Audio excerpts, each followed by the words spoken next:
Bonjour et bienvenue sur la Chronique des Anxieux, une émission qui parle de santé mentale sans langue de bois. Aujourd'hui, nous nous retrouvons pour parler d'agoraphobie. Dans cet épisode, vous pourrez retrouver une courte définition, mais également ses formes les plus courantes, et croyez-moi, certaines vont vous surprendre. Enfin, nous aborderons une des méthodes de prise en soin les plus courantes.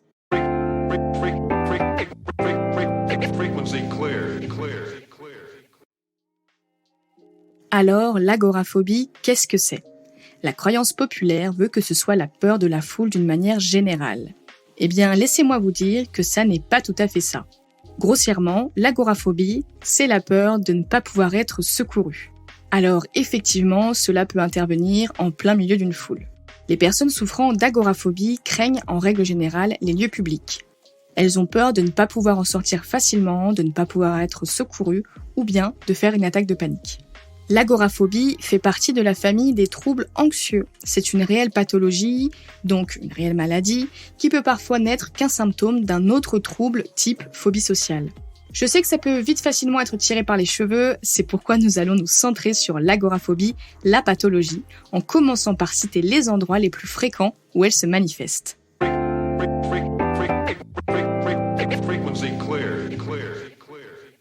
Alors, bien évidemment, dans les lieux les plus courants et les plus connus, nous pouvons voir apparaître les places pleines de monde et les places complètement vides, les concerts, les magasins, les transports en commun.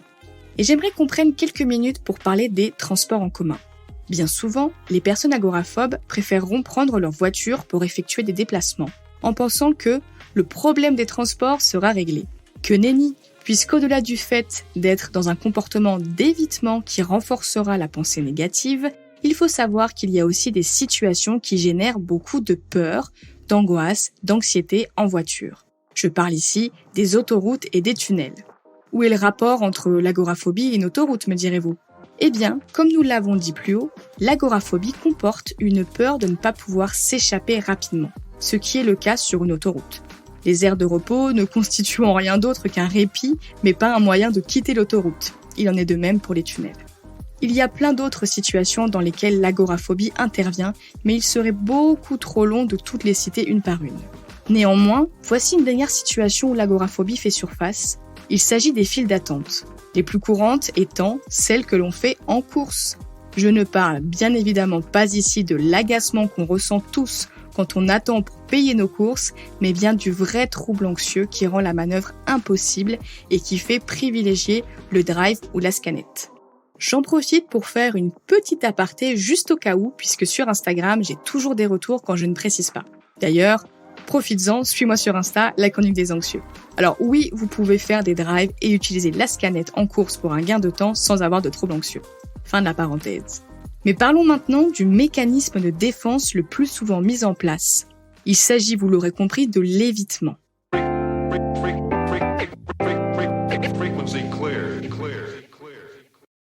L'évitement est un mécanisme de défense mis en place dans des situations trop anxiogènes pour la personne agoraphobe. Cette dernière préférera marcher 15 minutes de plus et faire un détour plutôt que de traverser une place de marché.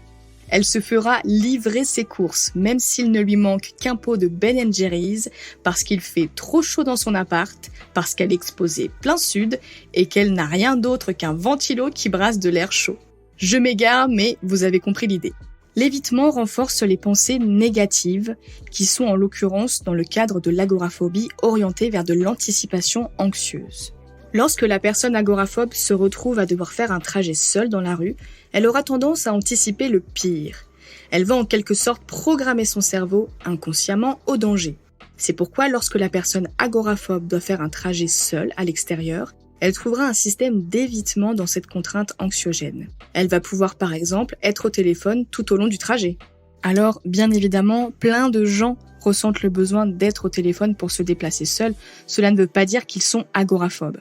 Alors, comment fait-on la différence entre ce qui apparaît normal et l'agoraphobie ? Eh bien, c'est ce que je vais vous expliquer avec le diagnostic de l'agoraphobie.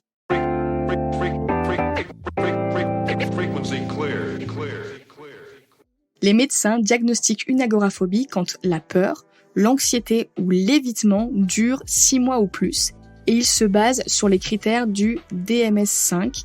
Si vous souhaitez connaître les critères de diagnostic, je vous invite à venir faire un tour sur le blog La Chronique des Anxieux. Alors, une question qui revient souvent, c'est « mais comment est-ce qu'on soigne l'agoraphobie ?» Les gens ont tendance à penser qu'on soigne une maladie psychiatrique comme une maladie somatique, c'est-à-dire un rhume ou une gastro. Alors effectivement, ça serait super chouette de prendre un cachet et de ne plus avoir de symptômes d'agoraphobie au bout de 72 heures. Mais c'est bien plus complexe que ça, puisque pour prendre en soin l'agoraphobie, il va falloir remplacer les idées négatives et les comportements inadaptés par des pensées et des réactions en adéquation avec la réalité. Alors, comment fait-on ça ? Ne bougez pas, je vous donne une méthode.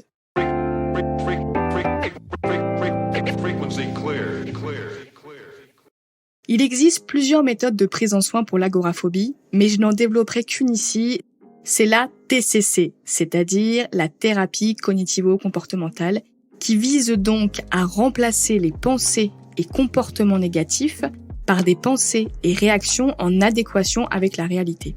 Les TCC sont des thérapies brèves qui tendent à modifier les pensées, les réactions et les émotions associées. Plusieurs méthodes sont appliquées pendant les séances, l'exposition, la mise à distance des émotions, des exercices pour travailler la confiance en soi, la relaxation, etc. Si vous êtes plus du genre visuel et que vous avez besoin de schémas pour comprendre, je vous invite à venir faire un tour sur le blog La Chronique des Anxieux, où je reprends cet épisode de manière un peu plus illustrée.